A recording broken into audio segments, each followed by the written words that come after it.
beautiful province called Ontario. And we're about to re-elect one of the most corrupt political parties that has ever been in existence.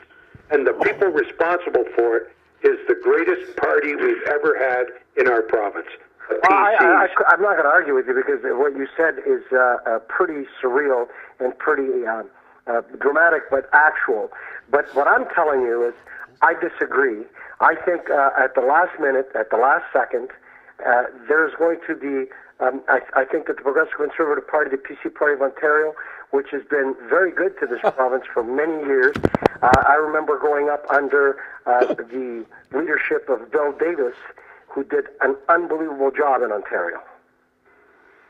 So did Robarts, so did Davis. I mean, there were a lot of people. Miller didn't quite carry the ball, and Ernie Eves, who I knew personally, I was disappointed for Ernie. And Harris, well, Harris did what he said he was going to do. He was going to balance the budget. When you balance the budget, you're not a well-liked guy, Bill. You know that. Mm-hmm. No. Well, it's just it makes me very upset to think that the PCs are going to lose another election. I don't think they are. I think there's a method to their madness. I mean, it's a little crazy that Brown paid another $100,000 to put his name in there, and just threw that in the garbage and resigned. Non-refundable. Yeah. Non-refundable. Yeah. 100,000 gugoots. And I guess they showed him the goods. Yeah, you got Ford on the screen. You got Ford, Mulrooney, the other woman, and the favorite. Who is the favorite? I think the favorite's Mulrooney. I think she's very smart. I think she comes from a decent pedigree. Yeah. And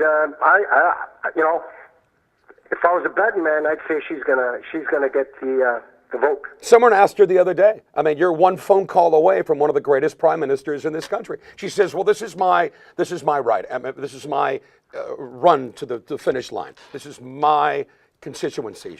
She's not going to call her dad, but if she has to, that's why I thought Hillary Clinton would win, because Bill's sleeping next to her or in a different room. You know what I mean?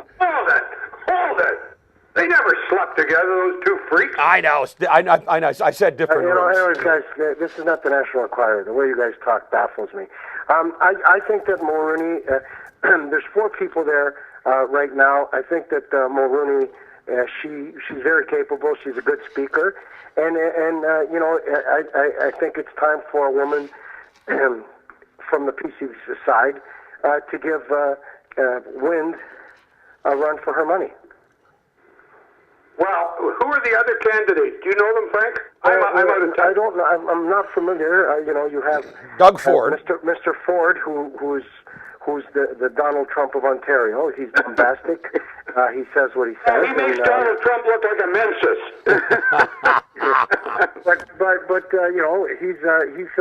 He's quite in your face, and he's going to say things that he wants to say, and that's it. What do the Gallup polls say? What do the polls say between the Liberals and PCs? The Gallup polls are so fucked up. I mean, well, after Patrick Brown bounced. You want to listen to the last poll?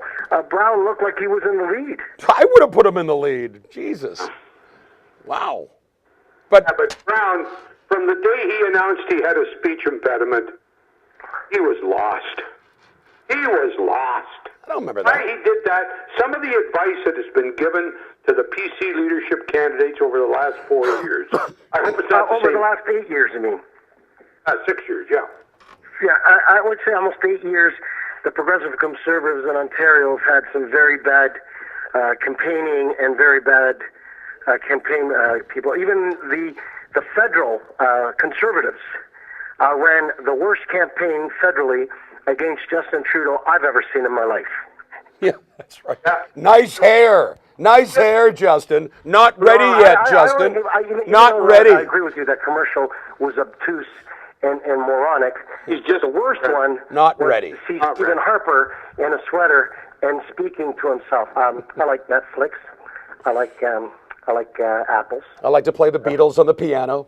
I like to play the piano. That was, take the fucking starch. That's not him. His campaign should have been very simple. In the history of Canada, and while the world was about to go bankrupt, our leadership and our government made us the strongest economy in the world. That's it.